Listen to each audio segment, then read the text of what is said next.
Welcome to episode 12 of Cyclops is Waiting for Me, an X-Men the Animated Series weekly recap podcast. I'm JC, and I am out of practice. It's been a while since we did this, Rob. Yeah. So, I mean, you got, I don't know if you would talk about it, you got over the Rona. Yep, I got over my mutation. Triple vax, so pretty unscathed. Yep. I'm waiting for you to just transit. Oh, okay. I'm waiting for the drag race to stop. Yeah. Okay. And I'm Rod. You can check me out on YouTube, Rod Kim. Cyclops is Waiting for Me is our weekly podcast series where we're going back and watching every single episode of the original 1992 X-Men the Animated Series in their original intended script order, building up to the release of X-Men 97 coming in Disney Plus in 2023. And is this a new season? Do we do seasons? Because this is a new season for the series. This is a new season for them, and Sure, yeah, this is season 2. Okay, Yeah, let's go welcome to season 2. Yeah, welcome to season 2. We made it, guys. Quick reminders, we're a recap show about a series that came out 30 years ago. There will be spoilers. If you don't want it spoiled for you, please pause the podcast, watch the episode, and come back without yelling at us. We will do our best, however, to avoid mentioning anything about future episodes that have not yet been covered. And just for transparency, we are not currently sponsored by Disney or Disney Plus in any way, shape, or form. And don't forget to follow us on social media at Cyclops IWFM Pod on Twitter, Instagram, and Facebook. And maybe TikTok. There's a TikTok account. There's technically a TikTok account. I don't know if anybody's using it. I'm trying this thing out where we post the teasers there. So far, literally 0 views. But if you want to, try it. See if we're still doing it by the time this is released. Well, now you have to. You have to at least go 1 week after this episode. Okay, we'll do one more week. Yeah.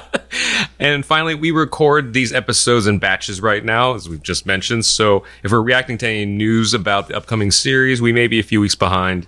I don't think there's updates as far as I know. The biggest update is that the X-Men, the Animated Series, Jean Grey from Hasbro went live for pre-sale. Oh, cool. Yeah. Did I see something about a petition to fix her head model? It is not a good sculpt. Okay. Yeah. I haven't seen the petition. It is not a good sculpt. I have pre-ordered it. Oh, that's why they know we're going to do it anyway. Yep. Just capitalizing off the nostalgia. And now on to the show. Today, we're going to be talking about Season 2, Episodes 1 and 2, titled Till Death Do Us Part. They aired on October 23rd and October 30th of 1993, and they sit at an 8.0 and an 8.1 star rating on IMDb, respectively. This was a doozy. So, we were talking off mic about how if there was an X-Men telenovela, this would be a heavy inspiration for it.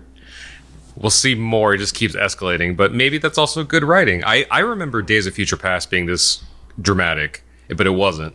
And this is definitely living up to the drama. So we open up kind of out of the blue, but maybe it's just because we've had so many to be continueds that now we're not like just continuing. This is the start of a new season, Rod. Oh, yeah, that's right. New season. Because we left off with Mr. Sinister, or who we, well, I guess we don't know that yet. But I mean, you knew it was Sinister. Watching the screen and some screen wherever he's at, and then it cuts to this. But it opens up with Wolverine in a tux, so they're just like, let's just confuse everybody. And then he's getting shot at by Cyclops, and everything's like a fever dream. Which we all kind of could see happening regardless. Cyclops is just such a dick. It's fine. Yeah. I think it was the tux that threw me off. I was like, oh, there's that one extra detail that doesn't make sense at the moment. The thing that stood out to me about the tux is the purple, and it's such a very specific thing. So if you look at the classic miniseries Wolverine, it was a 4-issue miniseries that Frank Miller of Sin City fame. The costume on that had a purple hue to it. Okay. Because it wasn't just his classic, the yellow and blue or the brownish orange combination. It just has a purple tint, and I didn't know if that was a reference or just purely coincidental. Oh, interesting. I'm probably reaching, but that did stand out to me. Then we cut over to Jean and Scott's wedding. Yep. Storm is the maid of honor, which I thought was really sweet. Well, Jean only has 6 friends. Right. She's banging one of them. And then God damn it, Rod. We figure out that Wolverine is actually in the danger room instead of the wedding. Yep, we do. Healthy coping, right? Yeah. Also, there's the fight. You realize there's a giant Sentinel Cyclops hybrid, which, why was that something that was programmed? I was wondering, I don't know if we ever get an explanation of how the danger room really works, and if this is like a manifestation of like you can set like worst fears mode or something, or if Wolverine is a programmer or something, he's like put in a Cyclops Sentinel. So the funny thing is, outside of the world of just exclusively the X-Men, eventually in the comics you hit what's called the Secret Invasion, and that is where you find out a bunch of heroes and villains have been replaced by Skrulls. But one of the weapons that comes out of that are Skrulls that are hybrids of multiple people's power sets. Oh, wow. So you may have somebody who's like half Captain America, half Cyclops, and like the visual of it reminded me very much of that, where it's like a Cyclops Sentinel hybrid. So I don't know if years later the artists who were working on that had a little bit of inspo coming from this animated episode, because up until this point I don't really remember like amalgams of characters in the comics. So it was kind of a cool scenario, aside from the character Super Adaptoid, who we'll get to later. Oh, okay. I didn't know that. Gotcha. Sorry, I got confused for a second. So it made me realize, like, oh, well, if it wasn't for the Danger Room, it does make me question why, like, the people making the Sentinels didn't, like, copy some of the mutant powers, because laser eyes sounds like a super useful thing for a Sentinel. They have laser palms. They got, like, Tony Stark, like, pew-pews. But then they can have eyes and hands to pew-pew. I mean, eventually you can only put so many lasers into something before it becomes inefficient. Oh, sure. Yeah. And then back to the wedding. Yep. Yeah. And Gambit is still being a little creepy. Yep. Gambit being creepy is just the consistent theme. And he goes over and he makes sure to say that, you know, where I'm from, we always kiss the bride and the bridesmaids. And it's like, okay. And did he say that? He said that to the Jean and then Rogue, right? And Rogue does her usual thing. She's like, not here or ever. No. And then the Reverend walks up to Jean and Scott, and he's like, super sus. Yeah, he's really, really creepy. And then that's because we realize as he leaves and he gets out of eye shot of Scott. God, that just sounds like I was trying for a pun there. And I swear to God, I wasn't. You see, entrapment. Yeah, you see that the Reverend is actually Morph, who this is the first time we ever reveal that Morph is apparently still alive. And my notes, it says, it's Morph in all caps, and then dun, dun, dun. See? Dramatic. Dun, dun.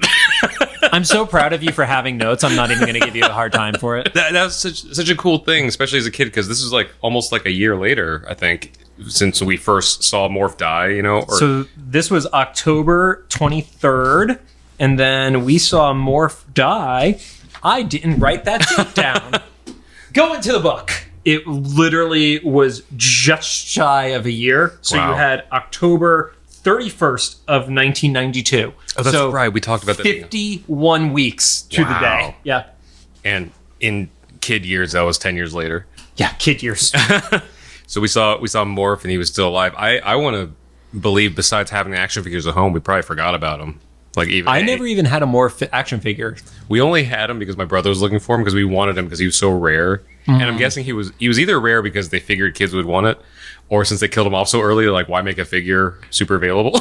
Well, the whole mentality is like, you know, you have a case of action figures like He-Man or something like that, and there's a He-Man in every set. That was our Wolverine, essentially. And then it's like, well, we can't just have a box that's only Wolverine, so we need to fill in other stuff. So out of our case of 12, we'll throw one Morph in there. Yeah. And then we cut away to Senator Kelly, that's now getting sworn in as President Kelly. Yep. Robert Jefferson Kelly, which very much had a John F. Kennedy vibe to me. Yeah. Yep. And we watch someone who I don't think we see getting named, trying to dressing up as a fake mutant. You see like a claw glove on someone's hand. You don't have a named individual, but it is very reminiscent of the look of Sabretooth from the Attack in season 1, no doubt. Yeah, so it seems like they're trying to recreate Sabretooth's attack on like another hearing, on Beast's hearing in the first season, but just by cosmetics. Like, he just looks the part. It's like the X-Men animated series, like very like surface level prejudice. Yeah, absolutely. That's going on. Yep. And then we jump back. There's lots of quick cuts in these episodes. Yeah. And you have Jean readying to toss the bouquet. And of course, Jubilee is like all about it and like gonna get it. And Rogue is like, "You're too young for this. What do you know? You're not even dating anybody right now, basically." Says the woman who literally can't touch anyone. Can't touch anybody. But luckily for Beast, he catches it. Yeah, by unknowingly. accident. Yeah. Hey, you were just at a wedding. Do they still do this? Did they do this at the wedding I was at? That might be answering my question. I was drinking a lot at that wedding, Rod. Well, I feel like so I had this huge wedding phase in my like early and mid 20s. Yeah. Like, with all my friends were getting married, so many to the point where I had just bought a tux and just rented whatever cummerbund color they needed, you know? Mm-hmm. And it was such a huge deal, like that, like the garter thing, like all the We definitely didn't do a garter toss. I know that. But like I said, I was drinking a lot. Yeah. So, yeah. But I remember thinking like obviously we're in evolving times now with traditions and stuff, but even at the time thinking like, does every single female in this room want to get married? Because they kind of forced them. From what I remember, the last like heavy set of weddings I was at, they would be like, you got to get out there, and no matter how much someone didn't want to, you still like push that poor girl out on the floor. Yeah, and you would also get like the really obnoxious wedding DJs who would like almost essentially bully people into it. Yeah, that was a thing. Anyway, tradition. It was a very big thing in the 90s though. Yes. When this was done. It cuts again back to President Kelly, and he makes sure to give a presidential pardon to Henry McCoy, giving Beast a more human aspect by calling him by a proper name as opposed to a mutant code name or anything like that. You see that somebody has a Friends of Humanity pin on that, and that's where that disguised mutant, quote unquote, that you were talking about attacks. I'm sure we're not supposed to think about this character too much. It's just the superhero like fan kid in me is just like has so many questions about like, if he's not a mutant, then how's he so strong? There's so many things, but he doesn't do anything that is beyond what a very strong human could do. Like, you just need kind of like the bigoted version of a pro wrestler sized individual to do that. Like, he didn't do anything that was inherently like super powered. He's just a big dude causing chaos. And I don't think they meant to do this either, but there's also subtext for a greater argument, which we won't go into here because I know we don't usually talk about like controversial stuff, but you can probably read into it if you know who I am or where I stand on things or where we stand on things. But it's an interesting commentary on like, we really boil it down. The person didn't do anything that different. They just looked different. Oh. But it was enough. It was enough for the press. And then we see Creed, who that name stands out if you know anything about characters within the X-Men universe. I couldn't remember where I remember Creed from. Well, it's not Rocky. Okay. And the reveal within the show hasn't fully happened yet, so we don't need to dive into that and spoil it for people. I'm just going to be really transparent. I'm getting very confused with like middle-aged white guys in sunglasses in this show. There are lots of them. It's because like I thought it was Trask, to be honest, at the beginning. And then he said Creed, and I had to go back and edit my notes. Nope. Again, I'm so proud of you for having notes. It's mainly the way he's animated. Yep. Just put it that way. There's more commentary about that coming up. Yep. So then go back to the danger room, and Jean enters and sees Wolverine, who is totally, just totally jacked up, not recovering. It's like he's given up on life at this point. And you kind of want to get into Jean's head about like her going to look for him during her own wedding. I don't know. It was a really sad scene, let's put it that way. And then there's another like I have to go moment. I was going to say, once again, the note said she almost said the podcast title. Yeah, again. She almost said the podcast title. It's like that. It was unspoken. Yeah. Just under her breath. Then we cut back to, we cut to maybe like a hotel room or something with Morph. Yep. Looks like a pretty shitty hotel room. Yeah. And he's exhibiting either like DID or like a mental break or something in a hotel room. He's basically fighting with himself in like a not good mental state. Simplest version would be just kind of like a visual representation of a split personality. Yeah. Yeah. It's very much like Split. Except he's actually physically changing his face as it's happening too. There's a version of Morph where he's tortured and scared, and then there's the darker aspects of it, which you can tell because his face kind of like looks a little more gaunt and has like really heavy bags under his eyes. I did like how the bags under his eyes were the signal of which Morph we're getting. Yeah, and then there's a flashback to when he was hurt. And we find out he wasn't killed, and you see a shadow of an individual kind of going over to his knocked out body. And the silhouette, to anybody that knows the character, is like very clearly sinister because it's his like weird cape thing that's not capes. I think it's still technically considered a cape, even though it's a disconnected cape. Yeah. And I'm making visualizations with my hands right now, which don't work on a podcast. But yes, it's a Sinister's silhouette. And then we jump over, and there are attacks on mutants. We see this one mutant who looks kind of like a ape/Sasquatch looking guy. It's funny because my notes said they're attacking a nerdy mutant. Yeah.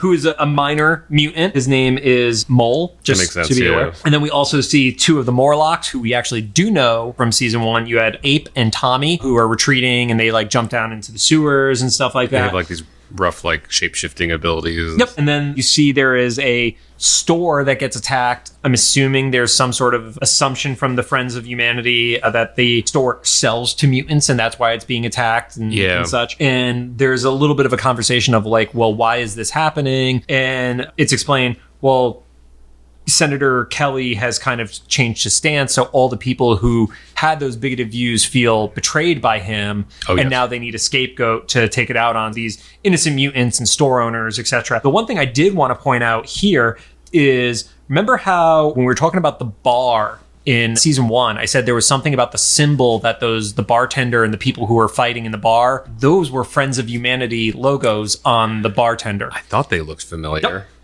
Yeah. So we had the seeds of a potentially bigoted group that had just not been formalized and brought out. But if you look back, it's like, oh, that explains why the people in that bar were so uneasy with the mutants playing in their bar. Is that name Friends of Humanity from the comics, or is it something new to the show? Do you know? Let us look to see when that happened, because Friends of Humanity is definitely a part of the comics, but let's look to see when it was introduced.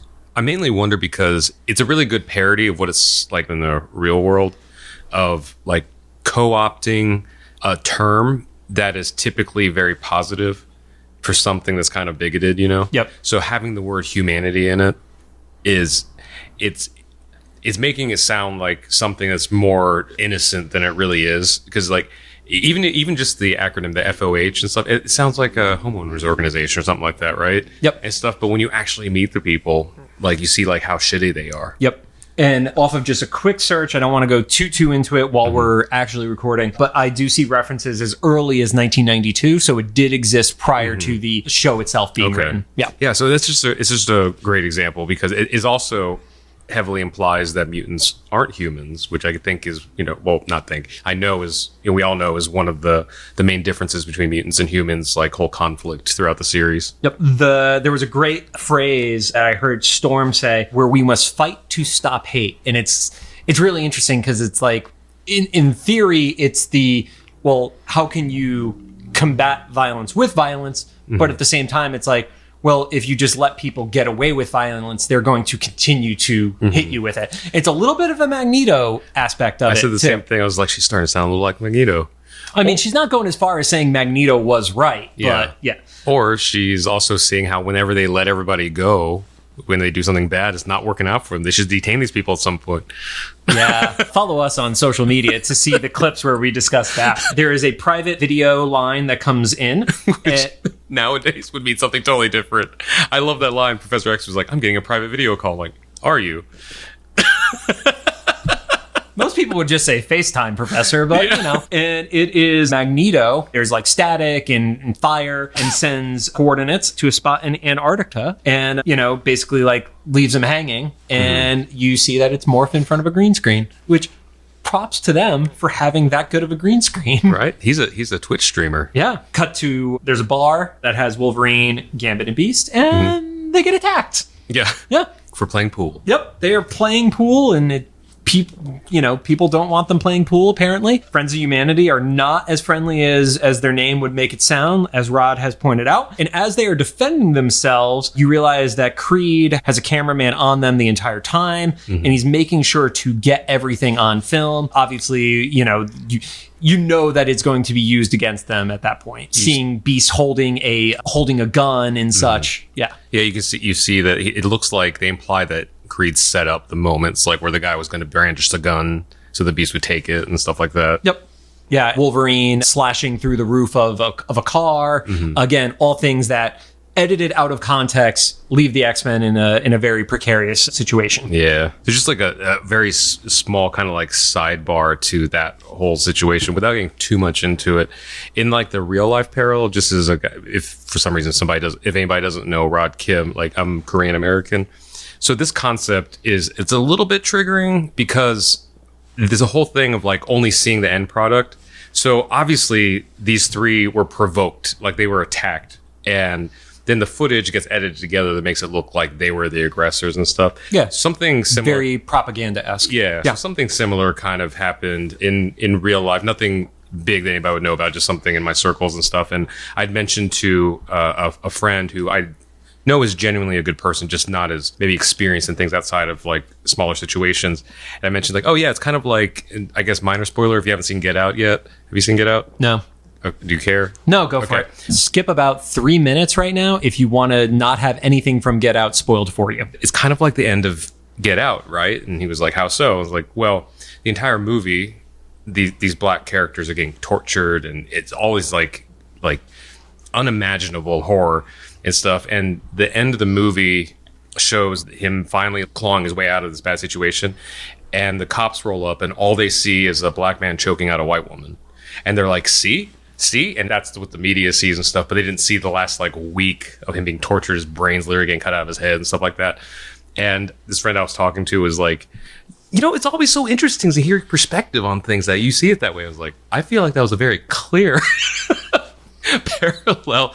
But I say that just so if you're one of the people that's watching this episode, it feels a little bit too clear to have been by accident. I feel like the Leewalds or whoever wrote this episode wanted to represent this kind of like misrepresentation, ironically, clearly in this, because it felt pretty close to home in the sense of like with any marginalized group, when you see the craziness that happens at the end, you don't know what led up to that and stuff and how much shit that had to be dealt with to that point and stuff. So just a small sidebar on that. I thought it was really cool to have that kind of shown in this. It's like, yeah, that's unfair. It's like, okay, now take that feeling you have watching the show and see how it plays out in real life. So Professor X left a video message saying that Storm's in charge now because Scott and Jean are on their honeymoon, and Professor X has left on some unspoken mission. Yeah, he says he has a personal matter to attend to, and I do appreciate that he put Storm in charge because he was actually worried that Scott was going to fight people from thousands of miles away.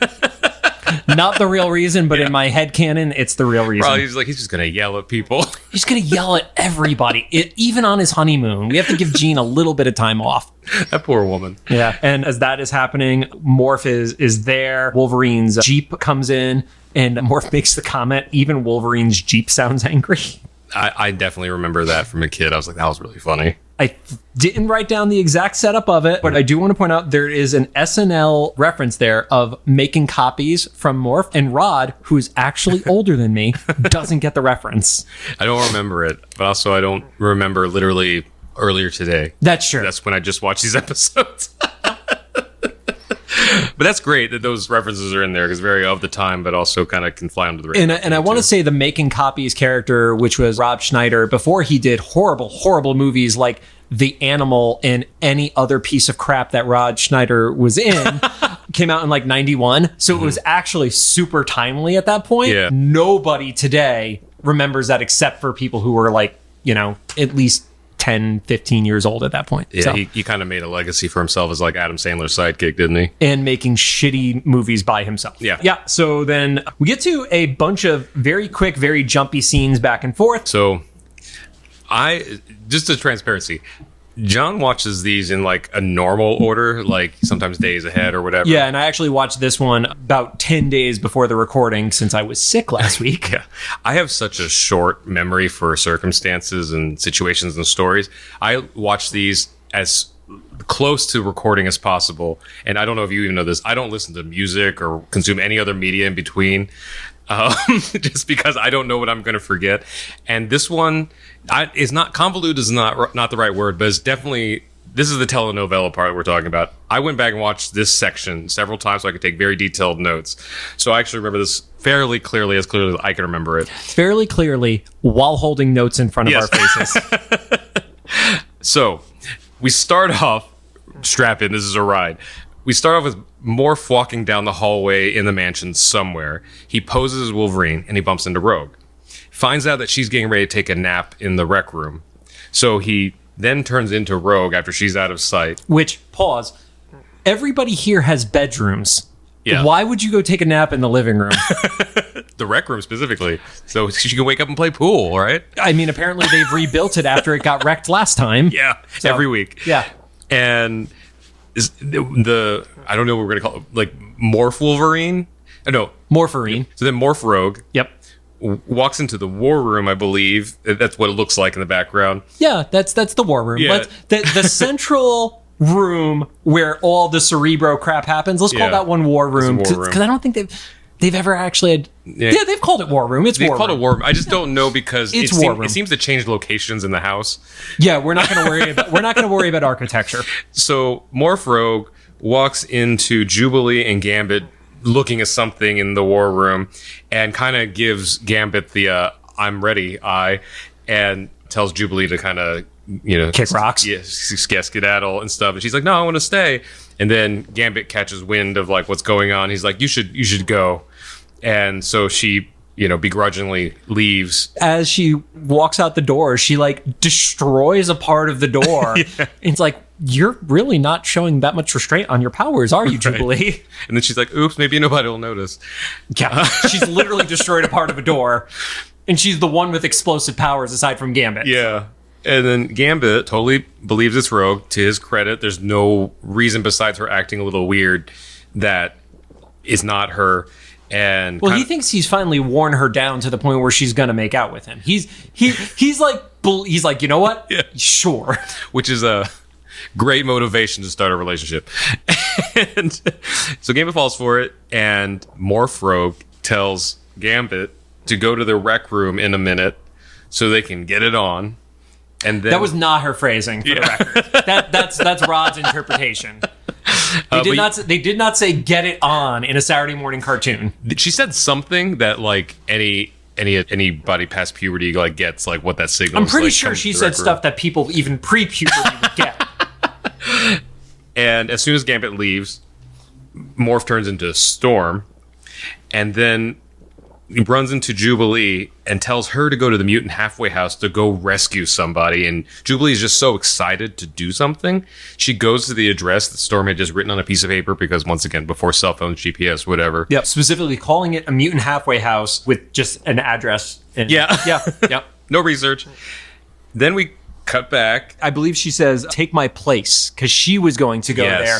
And she says, yeah, you need to take my place and go there. So Jubilee's like, oh, I'm not a little kid. They want me out of the room as they're going to talk about adult stuff. Yeah. Oh, the adult wants me to be the leader, so I'm going for it. Yeah, so she goes there, and then we cut back to the rec room where Rogue is sleeping, and this is already not having good vibes. And it actually gets sexually assaulted by Gambit. It's kind of hard to sugarcoat that. It's such a weird thing because I don't want to say it's assault because in his mind, she said to do it. Yeah. So to his credit, he does believe it's consent because the last thing was, yes, let's go for it. He believes it's consent. Rogue wakes up to being kissed while she was unconscious by Gambit. Yeah. We'll paint that scenario. It's not intentional, but it's really problematic. And to be fair, he does get the life sucked out of him by doing it. Yeah. And then Rogue just kind of like accidentally starts charging things around her by touching them, which is great. Which is, now that I think about it, this isn't even in my notes, is kind of the opposite of what she does. I mean, not necessarily life force, but instead of like being careful of absorbing things, she's she's like expelling shit up. Yeah. Then we catch up with Jubilee, and she goes to what she thinks is a mutant halfway house, which is a veterans club. Yeah, which was for some reason not a red flag to her. Like, this is not what she said it was. She is a teenager. Yeah. She is a shitty teenager. And she opens the door, and we find out this is just like a meeting place for the Friends of Humanity. So that's already no good news for Jubilee. We're back at the mansion, and Rogue is carrying a knocked out Gambit to Storm, and just keeps accidentally charging things around the room. And just drops them in the center of the war room on what is not a table. Like it's like a hollow thing. It's a console. It's not a table that you would put somebody on top of. Yeah. They have a med bay. They literally have a med bay. I love that. Yeah, so that makes it funnier. Rogue is like, let's not take him to the med bay. Let's just like, I don't even know if she knew Storm was there. She's like, let's just go here. It's funny. Yeah. Yeah. And then, so this is actually the real Storm and the real Rogue. Yes. And they're starting to feel that things are weird because stuff isn't adding up, which, fair. So far, of all the things that are convoluted in anything in the series or this episode, this part kind of makes sense. Like, this feels like a natural point where people are like, what's going on? Like, things are a little weird. They find out that there is an attack going on at a mutant center, and Storm says that we need to go and help these people. Morph as Beast says, I will be right after you, which I'm shocked they didn't just wait a few minutes for him. Yeah. But they decide to go on ahead. You know, there are two people who are able to fly and go very fast, go ahead of Beast. And Morph is Beast in the control center of the danger room, while real Beast is in the danger part of the danger room.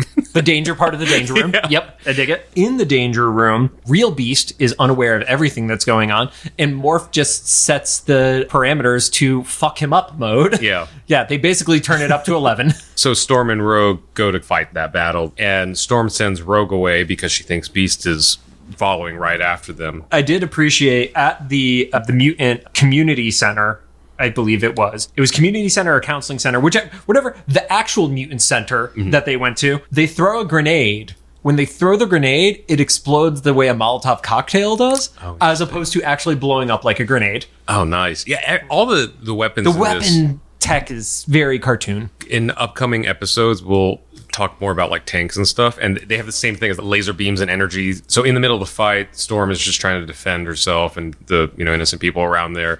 In the process of that, she creates some ice on the ground, and when the police roll up, they all skid off. Yep. And Morph is there. He's caught up at some point. Yep. And he sees that the police captain or chief has been part of that car wreck, and then he turns into him and tells all the remaining officers to shoot at Storm like full blast. Whether or not the cops are pro-mutant or anti-mutant, there is still a violent act going on. So the cops are there to break it up, probably focusing on the Friends of Humanity who are attacking the mutant center at that point. But then when their captain comes out, they kind of just follow orders, and it's like, oh, this mutant who messed up our chief's car, so we need to stop them. Yeah, because I to their credit, I think they actually did say like, but if we do full energy, it's gonna kill her, because apparently they maybe had it like stun or something. Yeah, because like you said, like they weren't out for blood. I don't think. No, it seemed that way. And when they fire at her, they hit her and knocks her out. For once, a flying person in this show falls and doesn't get caught. She just hits the ground.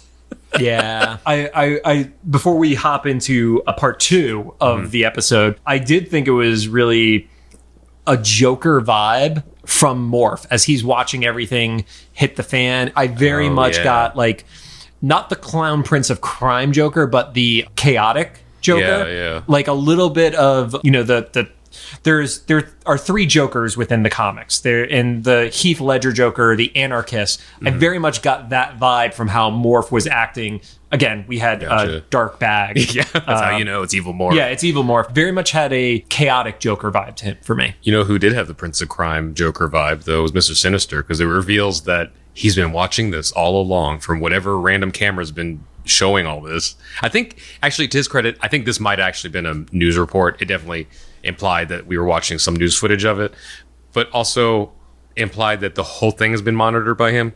So I don't know. At least the end part was the news. Dude has CCTV camera access. And then to be continued. Early hacker. So jumping right back into part 2, starts out where we're landing on this little like private seaplane, and then there's this nice boat, and it's Jean and Scott being like all lovey-dovey and happy married couple. Yeah, it's disgusting. It's only disgusting because you hate Scott. If you liked Scott, this would be awesome for them. Yeah, I actually feel sorry for Jean. Because she's dating Scott? Yeah, because there's very few, besides him being like traditionally attractive, there's very few redeeming qualities. He's like mad and yelling at people all the time. Like he's never emotionally available. He's always busy with leadership things. He's working I don't know. And she can literally read his mind, so that can't be a happy place. This version of Jean, to be fair, is a more mature adult version of Jean. So she has control over her powers. So she's not unintentionally reading Scott's mind. Yeah, she's respecting his privacy and things like that. But she has that access. She has the access, but that doesn't mean she's going to take it. We'll assume she does, and that makes me feel a little bit better about it. Yeah, she's not invading people's minds like she's Xavier. And then we jump back to the school, and Beast is in the danger room still. Danger room still trying to kill him from our last episode, and he outsmarts it. He does what you would imagine Beast would do. He uses the momentum of one attack to whack the door. Door gets knocked out. He's able to get out of there fairly unscathed. I actually think that was just a hole in the wall, which has already been a recurring theme and continues, as we'll see, continues to be the primary way for people to exit rooms in this show. Yeah. I will absolutely concede that. Morph is back at the school again. So obviously, in his brief moments as a police officer, he's made his way back to the school. And we're seeing Morph conflicted a little bit. And that's where Sinister pops up. And, he's like, well, aren't you committed to what we're doing? And he wants to make sure that Morph doesn't fully turn against him. And he uses the phrase like, friends don't betray friends as a way to remind Morph that, Morph, you were betrayed because they left you to die. Yeah. And at this point, it's heavily implied that Morph is the one that sent Jean and Scott on this particular destination for their honeymoon. Somehow, I don't think they actually explain how, but he basically says like, oh, and they don't really know where they're going, Yep. And Sinister specifies that Morph can do whatever he wants to the X-Men, but specifically Cyclops and Jean are his. Mm-hmm. And then we go to the island and catch up with Cyclops and Jean, and they're on the boat. Yeah, your favorite. Yeah. They're on the boat, and they're met with this screaming mutant whose name is Ruckus. Yeah. Yep. Which makes sense. Off mic, we were sorting out because I had questions about who was who in this, because there's so many characters thrown at us at once. And not all of them are called out by name, to be fair. So this group of mutants that are attacking are called the Nasty Boys, and they were, a professional wrestling tag team. But in the show, the Nasty Boys are a group of mutants that report to Mr. Sinister. Wait, is the wrestling team named after the X-Men thing, or is it totally independent of each other? Probably independent. Okay, that's great. Yep. So you have Ruckus, who is just like kind of this slightly flamboyant character. He has like flowing pink hair, and from the rocks, he screams at the boat and just totally fucks it up. Yeah, because he does some gymnastics over the rocks too. Yep. And then we start to see the other Nasty Boys. So you have this really hulking, like just kind of pale, like ogre-looking mutant. I said big thin eyebrow guy. Big thin eyebrow guy. So that is Slab. And then we also have a black tar-esque mutant with pinkish hair that is named Gorgeous George. That's hilarious. Yep. Because very similar to Ruckus. For a little bit, I thought that they might have messed up animation. No. Because they both had this similar hair length and everything. No. Yeah, no. No. I'm rolling my eyes at Rob right now. And then you have a mutant who has very animalistic, bear-like features, and his name is a Hairbag. Just running out of ideas at this point. I mean, dude, the 70s and 80s were a weird spot. Yeah. So Gorgeous George puts collars on Jean and Scott. Yep. And we know that those are probably the collars from Genosha. Yeah, he says something to the effect of these are out of style there now. Also, that island probably doesn't exist anymore in the way it was before, just because of how things went down. I think it exploded, right? Well, no, the Sunfire and the other mutants basically we're taking this over. Yeah. And then we don't address it. Yeah. So there we are. And then Sinister formally introduces himself. He's out from the shadows. So yeah, we get Sinister in the big reveal. Was this the first time you had seen Sinister as a kid, or do you think you were one of the people who saw him first as a toy and then... I am willing to bet I saw him as a toy first. I want to say the toy had a really crappy action feature. I want to say it was just the red gem in his chest lit up or something really lame like that by comparison to most of the other characters. If I remember right, I think it was the thing in his chest and maybe his eyes were connected. Maybe. And they lit up together. I think my brother had that one. One of us had that action figure. And the reason I think I saw the toy first is because I don't remember any story. Sometimes I remember going out and buying action figures like Storm, she controls the weather, that's cool. I'm pretty sure that I remember getting the action figure because that looks cool. Right. Because his design, whatever, it's just it's a cool comic book design. Yeah. So I didn't even know what he did. Actually, to this day, I'm not completely clear on what he does. He is a mutant geneticist. I think I remember that now in hindsight that you mentioned that. But also just what his... power set and everything. It's kind of like Apocalypse, pretty vague and broad. Right. And he has augmented his powers too because of messing with genetics as well. like vampire teeth. I mean, that doesn't necessarily mean he's augmented those. Those may have been there. He just filed them down. Yeah, he just might have a really good dentist. But for me, I transparently knew about him as a character from the original 1990 or 1991 Marvel trading cards. Ooh. The white border set, I specifically remember because I had every one of those sets. So I had seen him prior to the series coming out. So was it like a really cool reveal at the end of season 1 when you saw like the screen? It's like I don't think I realized it end of season 1, but as soon as I saw the character in season 2, I knew who he was. That's awesome. Yep. Yeah, because they're doing a good job now of kind of having like these big bads kind of set up, because like last season it was arguably kind of split between Magneto and Apocalypse. You had the split between Magneto, Apocalypse, and then of course the humans with the Sentinel program. Yeah, humans are just an underlying kind of foundation noise to the series, whatever they're dealing with. Yep. Yeah, so at that point we catch up with Beast and Rogue. For whatever reason, Beast thinks that a trench coat is hiding his figure and blue fur from the public. He even has a hat. So did Raphael in Ninja Turtle. So did the Thing in comics. It's I don't know. People don't look up. They don't question trench coats. Yeah. And they notice that the hospital that Storm is in is being guarded by police and security and stuff. So Beast makes some sort of comment like, well, that's not going to be easy for like someone who got a pardon, And yeah, it's not a good look for somebody who just got a presidential pardon to show up where somebody was just taken out by cops. Kind of thing. And that whole smear campaign happened with him holding the gun and stuff. And so Rogue says, well, we'll just have to sneak in. And so he does the super low-key thing of scaling up the building without the trench coat on. And then Rogue flies up and they open a window because that's high security, I guess. And Storm is unconscious in the hospital bed. They figure out that she's in serious condition, but she's going to make it. Yep. And they waited till that moment to argue. Like they've been alone for however long before. Yeah, and that's where the argument takes place because Rogue essentially says to Beast, "Well, why'd you tell us that you were coming and then you didn't show up?"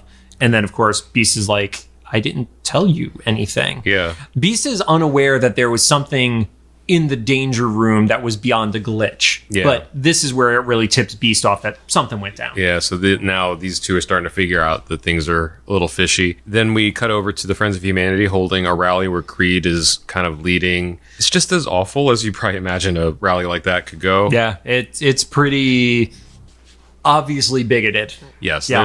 There's a lot of real life parallels. We'll just leave it at that. Yep. And he tomorrow belongs to humanity is one of the phrases that like stood out the most to me. Yeah. Nothing screams afraid of progress more than catchy slogans like that. Yep. And they literally drag Jubilee on stage. Who is a teenager. Again, I was going to say, she's a teenager. So once again, bringing up like what I said earlier in this episode about trying to have like a pretty title, Friends of Humanity, and then dragging kids on stage. Yeah, and it really doesn't help that it is a young Chinese girl. Right, yeah. Too.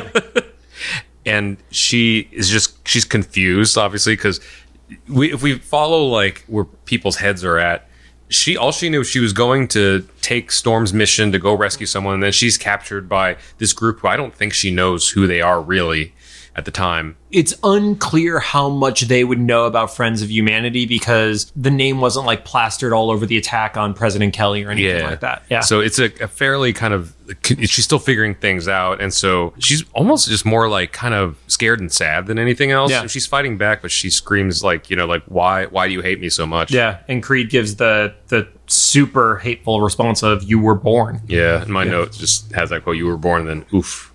Yeah. Like that. If there wasn't a real life parallel before. Yep. There's one. And then luckily for Jubilee, Wolverine jumps in, has a really brief like combat exchange, but barrels through the door and gets her out of there. And still has time to make jokes because he said something like, "Do you know how much bubblegum I had to sniff to get here?" I'm like, yeah, that isn't dirty inherently, but for whatever reason, that combination of words sounds awful. You're a worse human being than I am, Rod, because I didn't even get anything awful out of that. Not even that. It was just like my mental, not even like hand in the gutter thing. Just picturing Wolverine in yellow spandex running around like New York, sniffing gum on like handrails and streets and stuff to find her. And specifically the flavor of gum that she likes. Yeah. Jumping back to the mansion, Gambit starts to regain consciousness. And he says, well, Rogue, you told me to go for it. And of course, Rogue denies it, understandably, because she didn't say it. And again, to Gambit's credit, he did not think he was doing something wrong, because Gambit specifically says the phrase, Gambit don't go where he's not invited. So a lot of forethought to make that very clear in a show. So that's good on the writers, everybody in charge. So they don't portray to children that like that whole thing should just be forgiven, even if it was a mistake. Yeah. This is better than Sleeping Beauty, because that dude didn't have permission to go kiss Sleeping Beauty. Sleeping Beauty, Snow White. Yeah, there's a lot of early Disney stuff. A lot of early Disney stuff. Where the story was that a guy kisses an unconscious woman. And now Disney owns this. Yep. At that point, Professor X returns. Yeah, air quotes. Yep. God damn it, I gotta stop. I just threw a pen. You know what the problem is? I'm not drinking yet, Rod. There you go. Yep. All right. Well, Rod, get people caught up while I go grab a drink. Let's see. Yes, I'm really grabbing a drink. Yeah, so while Beast, Rogue, and Gambit are all trying to figure out what's going on, Professor X, let's get air quotes, Professor X enters the room and starts debriefing them on this supposed... That's an apple, truly. Starts just explaining how there's a neural disruptor that's been causing all this confusion. Yep. And good on the X-Men for kind of figuring out that something's weird, because also put yourself in the shoes of any of those X-Men. Things have already been confusing anyway, and then Professor X just rolls in out of nowhere and is like, oh yes, anyway, so the neural disruptor, like, wait. So Wolverine and Jubilee arrive from their side quest. At that point, Wolverine knows something is up. He says he's smelling its morph, and Professor X's response is, oh, he's under control of the neural disruptor. Destroy him. Mm-hmm. And of course, when that happens, Gambit realizes something is up. Then Gambit's like, Professor Xavier wouldn't say that, so he charges up a card like it's going to explode. But once again, we haven't fully figured out like what control Gambit has over all these charging things. So it's almost like a dud where it looks like supercharged. It's a minor charge. Yeah. But then when it lands on the ground, it just kind of poofs. Yeah, poofs, but it scared, air quote, Professor Xavier so much that he jumps up to his feet and like kind of runs away a little bit. And everybody's like, hey, so about that. And then that Professor Xavier is like, it's a miracle. The neural disruptor is confusing you all. Like, if anybody doesn't know what gaslighting is, this is a pretty good example. Yeah. Xavier reveals that it's actually Morph, and then everybody's kind of like in shock, and they have to spread out to seal Morph into the building. Yeah, and somehow Wolverine and Jubilee just like teleport to the Blackbird. They got there quicker. Yeah. I kind of get Wolverine because sure, he can be fast or whatever. Jubilee, I don't know, she rode on his shoulders or something. Literally, just he grabbed her by the collar and dragged her along. And they have a confrontation there because Wolverine is genuinely happy to see Morph. Before the reveal even happened, when Wolverine just smelled it was Morph, just went to hug him. Like that was his first reaction back when everybody else thought it was Professor Xavier. And so they meet up at the Blackbird where Morph is obviously trying to steal it, which... Not sure how the plan was supposed to go there. We were trying to steal like the biggest vehicle they have on. If you get there first, I'm sure. Here's the thing: they haven't changed the codes. Yeah, it's still one button that hits start. Yeah, and this was uncharacteristic for Wolverine. He kind of defends Cyclops. Like he's like Cyclops had to leave you behind, and it was like that was not what you were saying a year ago when you guys were all leaving this thing. And then we get the Wolverine versus Wolverine fight. Yeah, Morph turns into Wolverine, and we're getting that whole Days of Future Past Gambit thing over again. I do like, at this point, Jubilee is obviously confused because they start to tussle, and she loses track of which one, which is something that I genuinely only believe could happen in comics or movies, and etc. I don't think that could ever happen in real life, aside from, like, you have two twins, you would still be able to tell which person is which. But regardless, Jubilee's a little confused, and she says, I don't know who to hit. And Morph Wolverine says, blast us both. And so she does, and she hits good Wolverine, and Morph runs on to the Blackbird, steals it, and then you get the moment of, these are definitely Canadian voice actors, because she says, sorry, to apologize for shooting Wolverine. She's like, I thought you would have been the one to tell me to shoot both of you. And Wolverine gives the, like, well, you live, you learn scenario. Suddenly Wolverine has just become like understanding. He's defending Cyclops. He's okay with being shot. But to Jubilee's credit, that made sense. If there's a mutant that can heal, like, yeah, there's both. Yep. We'll work it out. No, the logic was great, and it just kind of shows how smart Morph was, where Morph didn't do like the stereotypical like chicken shit of, oh no, you have to take him out. Yeah. Take us both out because that makes me sound like a hero, and I shoot the other one instead. Yeah. Yep. And then Morph decides he needs to go after the one he has the most reason to hate, which is Cyclops. And he knows where Cyclops is. So we go back to the island. Jean and Scott are tied up by Mr. Sinister. And Mr. Sinister reveals he's kind of been monitoring both of them since they were children. Yeah, and you get some flashbacks. You see them as kids. You get them in the original blue and gold outfits, and they're fighting somebody. Rod, do you know who they're fighting in that flashback? This is on brand for me. I can't remember even the mental image. It is a green robot with a variety of powers. Oh, no. So I didn't recognize who that was at the time. So that's Super Adaptoid. Okay. And Super Adaptoid is what the name sounds like, where it is a amalgam of many different powers together, and he's green. The same person who named Unobtainium in Avatar named Super Adaptoid. Stan Lee did not name... No. I believe Adaptoid probably came from the Stan Lee era, okay. Or at the very least, Jack Kirby era. Yeah. Yep. And we see, essentially, Sinister has been watching the two of them, and because they are a mutant couple, and he sees the possibilities of the two of them having offspring, he wants to basically hold the master bloodline and having control over it to give birth to the future, which really fucking creepy. Yeah. Also, once again, kind of mirroring real world history. Did you get the sense that he might have been implying that he had also orchestrated their relationship? Or am I reading too much into that? I did not get the impression that he had orchestrated the relationship. That's not to say he couldn't have given nudges for it, but I think he more so saw you had two very powerful mutants, one of whom, you know, we find out throughout the course of the comics and the series, Jean is Omega level, which is the most powerful level of mutant. So if the two of them are able to reproduce, he's going to take advantage of it. Yeah. This scene, I'm actually glad I could talk about now, because at the time, at that age, and just from a little bit of my background, I grew up in like a very conservative area of Indiana, and I was, you know, not a teenager yet. But even I was starting to recognize, you know, like sexual innuendo in shows and stuff. And not to say there was particularly that in this, but they were talking about like bloodlines and you know, having children and stuff. So when they had him strapped down to a table and Mr. Sinister's talking about their offspring and stuff, it started to set up the groundwork for like where your head's going. And then he pulls out this tentacle suction cup thing, and he turns around so you can't see where it's going. And he's just like, I'm going to take your genetic code or whatever. And he like puts it on Scott somewhere. Genuinely, however old I was at that time, 8, 9, or 10 or something, I was like, that went on his dick, right? No. Like, that's where my head went. That is not where it went, Rod. Was it supposed to go somewhere yeah, just like on his like arm or something? It was definitely not going to his dick. So like, once again, that just might have been like because I was a kid and didn't have anybody to talk to about this, because I would have gotten my ass whooped if I brought this up to anyone all the time. But well, not just this, just like sex questions in general. So I was like, so they want offspring, and he has this thing. Okay, no, like no. Tummy at worst. Didn't go for his dick. And then he turns around, and if we go along with what I may have been thinking at the time, he turns around and is like, I have your seed, and he plops out like a bug from the tentacle suction cup thing. And I was like, where is this going? Where, like, literally and figuratively, where is this going? Because then he turns around to Jean. He's like, let's do this. This is a weird scene.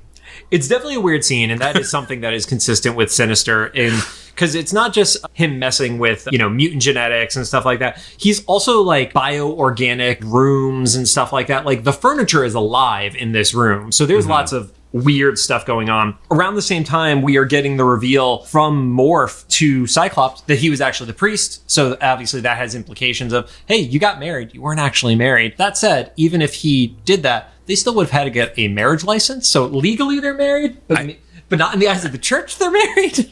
That was definitely like how things seemed to kids. Yeah. Thing, because I don't remember that being weird when I was a kid, but now watching as an adult, I was like, yeah, no, they're married. Yeah, they're still legally married. Like the performative part wasn't technically maybe like the most romantic thing you wanted to have. No. But yeah, you would have been like registered a week before that. And then we see Morph starting to have a little bit of his personality issues popping up again, and he doesn't remember Sinister. Sinister basically reminds him through like a mind meld that it's no, remember, I was the one who healed you and brought you back, and I fixed you. It has a very much a Project Tahiti vibe from like Agents of S.H.I.E.L.D. or, We don't talk about that piece of shit show. I'm going to admit, it was a guilty pleasure. I enjoyed the show. I certainly enjoyed it more than I did like the DC TV shows. I mean, season 1 was okay, but it definitely didn't get... It definitely didn't get better. It didn't get better in the sense of making sense, but once you just were... It's like the original Heroes TV show. Once you strap in to be like, this is whatever it's going to be, time travel, whatever, it's fine. And I'm going to use that point to segue to the fact that Beast, Gambit, Rogue, and Wolverine show up, and that's where we get a fight, because they're there for the rescue. Yeah. Because they tracked the Blackbird, because obviously they could track their own giant ship. Yeah. Yep. The biggest vehicle that Morph thought would be the one to take. I don't think he was really trying. He's not in the right mindset to actually pull off a good escape. I do like in the flashback where Sinister saves Morph, he says something about his mind being gone, and he puts a literal bug in his head. Yeah. And then there they clear up, you actually do have two personalities living in your body. It's not just like a traumatic response to something. There are two distinctive personalities in Morph's head. Yep. So we get the fight between the X-Men and the Nasty Boys. There was the great insult that Wolverine thinks he has, where he calls the bear-esque mutant, who I got a Jamaican accent from. Did you get that too? Yeah, I thought it was like a put on Jamaican accent. Yeah, where he calls him Hairbag, and Hairbag gives the great response of, "Who told you my name?" I thought that was fantastic. And then he also reveals he's not just bear-like, he also has really noxious breath as a part of his power set. You also get the come to Gorgeous pretty boy, because we never actually heard Gorgeous George's name. I just know that because I've looked it up, obviously. But that's the closest thing we get to the come to Gorgeous for him. And essentially, they end up taking the X-Men down to an extent. Mm-hmm. It's not a full-fledged defeat, but the X-Men are not looking up at that point. Yeah, it's very similar to like early season 1, like them kind of getting caught off guard. Even though they have difficulty, the X-Men still do eventually kind of like at least defeat those guys to a point. And Wolverine goes to the extent of calling those guys the B team. Yep. And then Sinister appears and starts to fight the X-Men. Morph kind of comes to, and he's behind. It's hard to get the geography of this, but if you're watching the show, Sinister's in between the fight that's happening outside, but facing away from the cave that he is in, that Jean and Scott are getting wherever their genetics mixed up or something, whatever's happening on those tables. Being drained. And Morph is with Jean and Scott, like close to their side. So he comes to, he's holding a gun, so he decides to literally shoot a shot. Yep. And finds out that Sinister can like regenerate pretty quickly. But the important part is he had this little satchel on his side that was effectively the inhibitor collar control, and that is shot by Morph. So when that happens, Cyclops goes off, dude. Yeah. And it's a really cool moment for Scott, because it's the first time you've really seen Scott unleash. Yeah.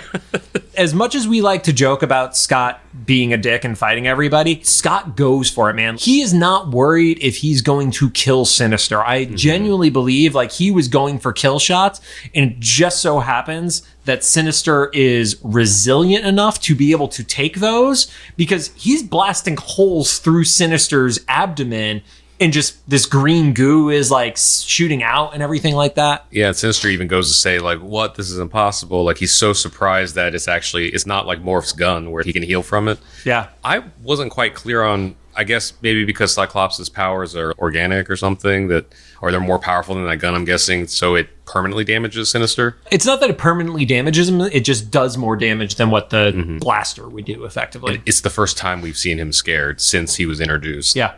In the middle of this, it was an interesting moment that maybe only I... The fast music sting? Yeah. Yeah, okay, I'm glad you noticed that too. Yeah. But it was like, wasn't quite the theme song, but it was like pieces of it. Yeah. So there's like maybe like a little bit of the bass line. It was just, I don't know. I don't want to call Ron out on anything because he's a great guy. We work together. But I would not be surprised if he was like, I had a deadline and I just needed to like... Yeah. But yeah, so they basically defeat Sinister. Sinister calls for the Nasty Boys to get in the ship, and they run off. You have this moment between Scott and Jean where they kind of have like what we're saying, the well, we're not actually married. One of them says, oh, but we're still married in our hearts. And it was like, And on paper. yeah, and legally on paper. Unless they didn't do that, which makes me hate Scott even more. Yep. Morph runs off, grabbing the small ship. Lessons, like take the vehicle that probably doesn't have a GPS on it. Yep. And you have Wolverine who's like, I got to go after him. He's the only one who could ever make me laugh. Which I'm happy to see a more vulnerable Wolverine, but with a cheesy fucking line to go on. But we don't end on the cheesy line. Thank God. We jump over to Magneto and Xavier crossing paths in Antarctica, and they're obviously both confused because it's like, well, why'd you bring me all the way here? And it's like, no, you called me to come down here. And there was language around the presence of something sinister afoot, and then an avalanche happens. Yeah. And I literally thought that was going to be a reveal of Avalanche coming back. No, God, no. No avalanche. No avalanche. But to be continued. Yep. So, long episode, obviously, because we had a lot to talk about. Eric Lewald wanted to make sure that this season kicked off with a bang, obviously having a pretty epic moment of Scott and Jean not being married anymore, as well as bringing back Morph. And I don't think we talked about it in the previous episode. The reason why they needed to bring back Morph, it was a request of the network, because when they were talking to kids, they found out that Morph was actually the most popular character, despite the fact he was only in 1.5 episodes. So they ended up bringing him back.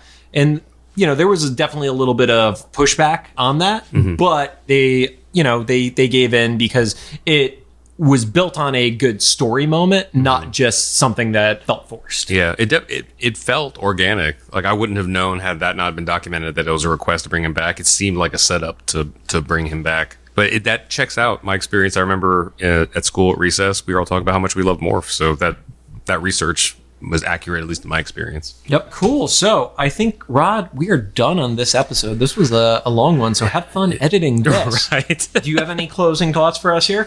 No, this one was an improvement on all the things that we loved about previous episodes. It had a lot of drama, it made sense, a lot of representative moments, and as much as I joked about the telenova kind of vibe, at least it tracked. At least it wasn't like there was continuity. It was clever how it happened. Yeah. Yep. Well, but also like it would have been really easy to lose the animations of Morph changing so many times through the 2 episodes, and it works when you follow it. Yep. Cool. Well, we are going to wrap this episode up. Thank you guys for joining us. If you have any thoughts, make sure to drop them into the comments for either the YouTube upload or the official Instagram post of this episode. Just so you know, the Instagram post is the one that has us having a random clip where Rod takes stuff out of context and then we have to hopefully get people to tune in. And if you like what you heard, we'd appreciate a rating on the podcast app of your choosing. You can find us on Apple Podcasts, Anchor, Spotify, Google Podcasts, CastBox, and other stuff at this point. Don't forget, there's a TikTok. Maybe. I don't know. I guess I have to do for one more week. There is a TikTok. Yeah. Don't go where you're not invited. How do you say that?